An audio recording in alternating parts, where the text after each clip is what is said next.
অখিল ভট্টাচার্য একাডেমির আজকের আমাদের আলোচনার বিষয় separation of powers.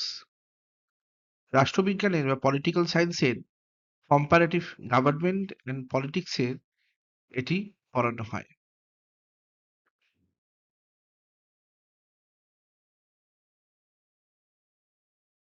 Points cover অর্থাৎ আমরা আজকে এই সেপারেশন অফ পাওয়ারের কোন কোন দিকে আমরা আলোচনা করব। মিনিং অর্থাৎ প্রথমেই আমরা দেখব অর্থ, দ্বিতীয় যে core principles and others, the core principles দেখবো এবং আদার্স প্রিন্সিপালস কি আছে সেগুলো দেখবো, এবং সর্বশেষ দেখব three departments of Indian government, অর্থাৎ ভারত সরকারের যে তিনটি বিভাগ রয়েছে সেটি আমরা দেখব।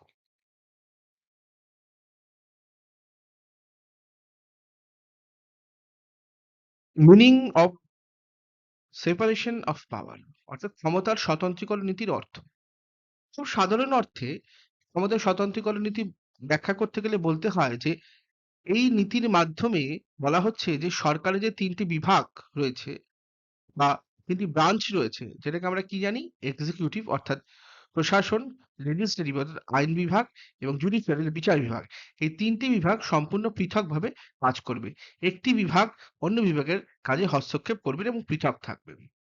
এই নীতির মাধ্যমে একটি বিশেষ সুবিধা হবে কি, এখানে বলা হচ্ছে যে সিটিজেন অর্থাৎ জনগণের যে লিবার্টি এগুলো রক্ষিত হবে, আবার সরকারের স্বৈরাচারী মনোভাব রক্ষিত হবে।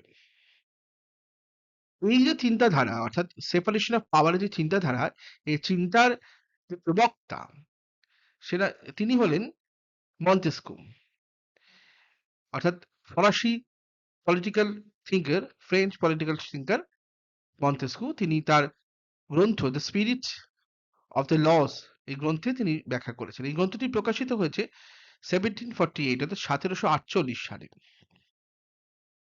এরপরে যে বিষয়টি বলা দরকার যে এই সেপারেশন অফ পাওয়ার এর ক্ষেত্রে তিনটি বিষয়কে উল্লেখ করা হয়েছে, অর্থাৎ তিনটি ডিফারেন্ট ক্যাটাগরির কথা বলা হয়েছে। কি বলা হয়েছে? বলা হচ্ছে যে এক ব্যক্তি একাধিক বিভাগের সঙ্গে যুক্ত থাকবে না।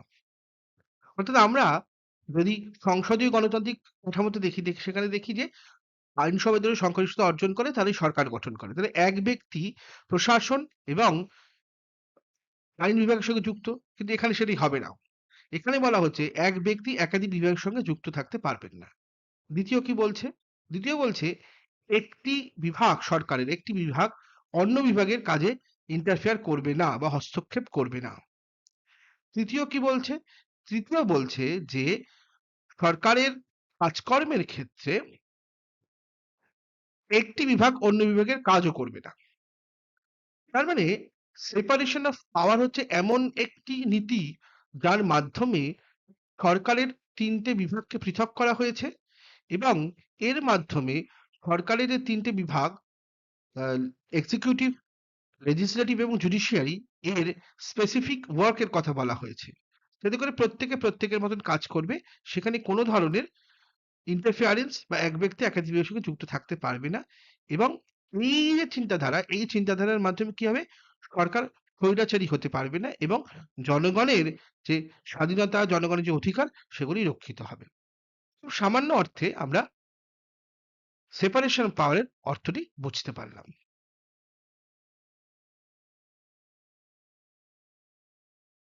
কোর প্রিন্সিপাল অর্থাৎ এই ক্ষমতার স্বতন্ত্রীকরণ নীতি অথবা সেপারেশন অফ পাওয়ারের যে কোর প্রিন্সিপাল সেগুলো কি কি? সেটা হচ্ছে division of functions, separation of personnel এবং ইন্ডিপেন্ডেন্স।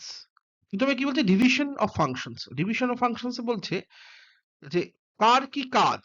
যেমন লেজিসলেটিভ এর কাজ অর্থাৎ আইন বিভাগের কাজ আইন তৈরি করা, এক্সিকিউটিভ বা প্রশাসনিক বিভাগের কাজ হচ্ছে আইনকে ইমপ্লিমেন্ট করা, এবং জুডিশিয়ারি অর্থাৎ বিচার বিভাগের কাজ হচ্ছে জাস্টিস অ্যাডমিনিস্ট্রেশন অর্থাৎ বিচার বিভাগকে পরিচালনা করা। দ্বিতীয় কি বলছে? দ্বিতীয় বলছে যে সেপারেশন অফ পার্সোনেল। এখানে বলা হচ্ছে এক ব্যক্তি একাধিক বিভাগের সঙ্গে যুক্ত থাকতে পারবে না। যেমন আমরা ভারতের ক্ষেত্রে যদি দেখি, যে মন্ত্রিসভার সদস্য যারা, তারা কিন্তু আবার আইনসভার সদস্য। অর্থাৎ পার্লামেন্টের মেম্বার না হলে তুমি কিন্তু মন্ত্রী হতে পারছো না। কিন্তু এখানে তা হবে না। এখানে বলছে যে আইনসভার সদস্য সে প্রশাসনে যাবে না। বা যে প্রশাসনের দায়িত্বে রয়েছে সে আইনসভায় আসবে না বা জুডিশিয়ারিতে যাবে না। এই যে এক ব্যক্তিকে একাধিক বিভাগের সঙ্গে যুক্ত না করা তার প্রধান কারণ হচ্ছে এক ব্যক্তি যদি একাধিক বিভাগের সঙ্গে যুক্ত থাকে তাহলে সে স্বৈরাচারী হতে পারে এবং ক্ষমতার অপব্যবহার করতে পারে। সেজন্য এখানে সেপারেশন অফ পার্সোনেল করা হয়েছে। অর্থাৎ কোনো ব্যক্তি একাধিক বিভাগের সঙ্গে যুক্ত থাকবে না। আইনসভায় যারা সদস্য তারা আইন প্রণয়নই করবেন। প্রশাসনের যারা সদস্য বা প্রশাসন বিভাগের যারা রয়েছেন তারা আইনকে ইমপ্লিমেন্ট করবেন। আর জুডিশিয়ারিতে যারা রয়েছে তারা বিচার ব্যবস্থা পরিচালনা করবেন। ওটা সেপারেশন করা হয়েছে। তৃতীয় কি হচ্ছে ইন্ডিপেন্ডেন্স। ইন্ডিপেন্ডেন্স কি বলছে? প্রত্যেকটি বিভাগ সম্পূর্ণ স্বাধীনভাবে তার দায়িত্ব পালন করবে। এক বিভাগ আরেকটি বিভাগকে কখনোই নিয়ন্ত্রণ করবে না বা তাদের কাজে ইন্টারফেয়ার করবে না। এটি হলো মোটামুটিভাবে আমাদের কোর প্রিন্সিপাল। অর্থাৎ এই সেপারেশন অফ পাওয়ার এর কোর প্রিন্সিপাল হচ্ছে এই তিনটি: division of functions, separation of personnel এবং ইন্ডিপেন্ডেন্স।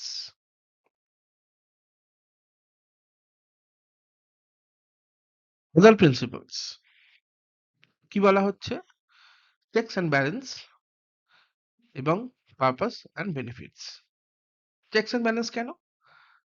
এই সরকারের যে তিনটে বিভাগ সেপারেশন অফ পাওয়ারে আমরা জানলাম যে সরকারের যে তিনটি বিভাগ তারা পৃথকভাবে এবং স্বাধীনভাবে কাজ করবে। কিন্তু এই স্বাধীনভাবে কাজ করার মধ্যে যদি কোনো লিমিটেশন না থাকে তাহলে কিন্তু স্বৈরাচারী হতে পারে। এবং সেখানে এই কারণের জন্য একটা লিমিট করা হয়েছে। এমনভাবে একটি লিমিট করা হয়েছে মানে একে অপরের উপর চেক অ্যান্ড ব্যালেন্সের ব্যবস্থা করা হয়েছে। এক্সাম্পল এ বলা যায় যে একটি বিভাগ অন্য বিভাগে সামান্য নিয়ন্ত্রণে রাখছে। প্রথমত বলা যায় যে এক্সিকিউটিভের ক্ষেত্রে আইনসভা যে লেজিসলেটিভ ডিপার্টমেন্ট বা ব্রাঞ্চ আইনসভা যে আইন প্রণয়ন করে সেটা বিল আকারে রাষ্ট্রপতির কাছে যায় এবং রাষ্ট্রপতির সম্মতি ছাড়া কিন্তু সেটি আইনে পরিণত হয় না। এবার ভারতের ক্ষেত্রে যদি আমরা বলি যে রাষ্ট্রপতি দেখা যায় যে এক্সিকিউটিভ অর্থাৎ শাসন বিভাগের যে মন্ত্রিসভা রয়েছে তার পরামর্শ অনুযায়ী কাজ করেন। কোনো আইন পাশ করার পরে রাষ্ট্রপতির কাছে গেলে রাষ্ট্রপতি যদি সেটিতে ভেটো প্রদান করেন অর্থাৎ এক্সিকিউটিভ যদি না চায় যেটি আইনে পরিণত হোক এবং ভেটো প্রদান করে তাহলে কিন্তু সেটি আইনে পরিণত হয় না। এক্সিকিউটিভ এই ভেটো ভেটো প্রদানকে কেন্দ্র করে আইনসভাকে নিয়ন্ত্রণ করতে পারে অর্থাৎ আইন বিভাগকে। দ্বিতীয় কি?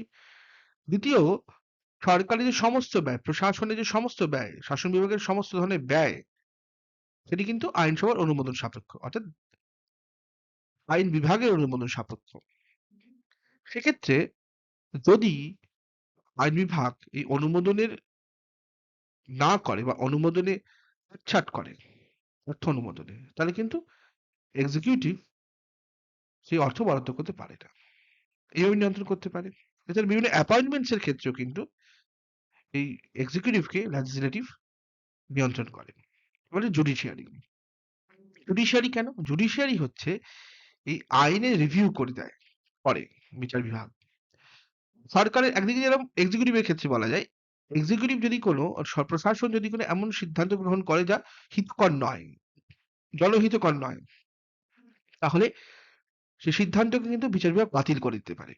আর পাশাপাশি সংবিধানের সঙ্গে সংগতিপূর্ণ নয় এমন কোনো আইন যদি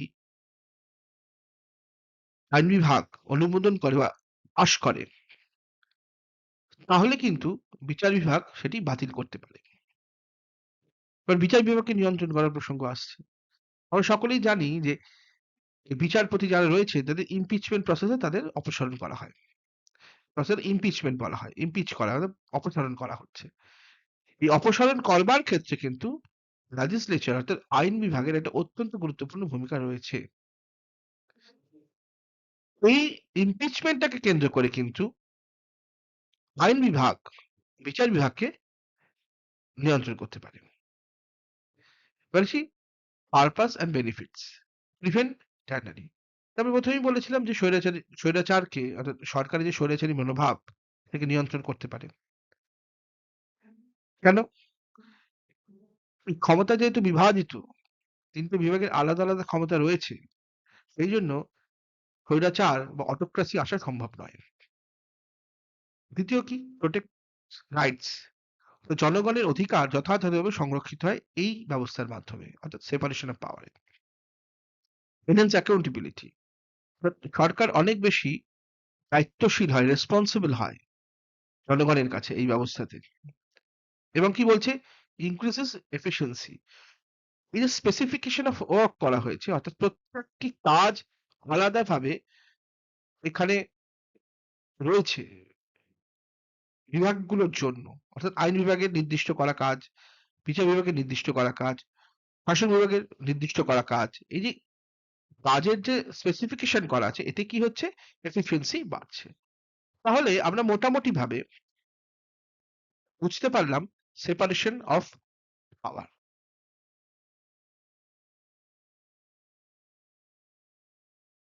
ভারতবর্ষের যে প্রশাসনিক বা রাষ্ট্রীয় কাঠামো রয়েছে, সেখানে কিন্তু আমরা দেখি যে সংসদীয় গণতান্ত্রিক ব্যবস্থা। অর্থাৎ এই সংসদ বা পার্লামেন্টে যারা সংখ্যাগরিষ্ঠতা অর্জন করবে তারা সরকার গঠন।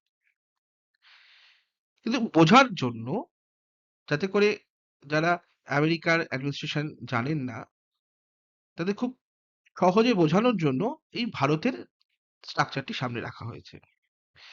Three branches of government of India.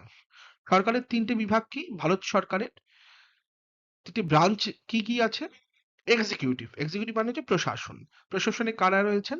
প্রশাসনে রয়েছেন কেন্দ্রের মন্ত্রিসভা, প্রধানমন্ত্রী তার মন্ত্রিসভা এবং বিভিন্ন আমলারা। রাজ্যের ক্ষেত্রে হচ্ছে মুখ্যমন্ত্রী এবং তার মন্ত্রিসভা এবং বিভিন্ন আমলারা। লেজিসলেটিভ। লেজিসলেটিভে কি? কেন্দ্রে কি? কেন্দ্রে হচ্ছে আমাদের পার্লামেন্ট। তো পার্লামেন্টের দুটো চেম্বার কি? একটি হচ্ছে লোকসভা, অন্যটি রাজ্যসভা।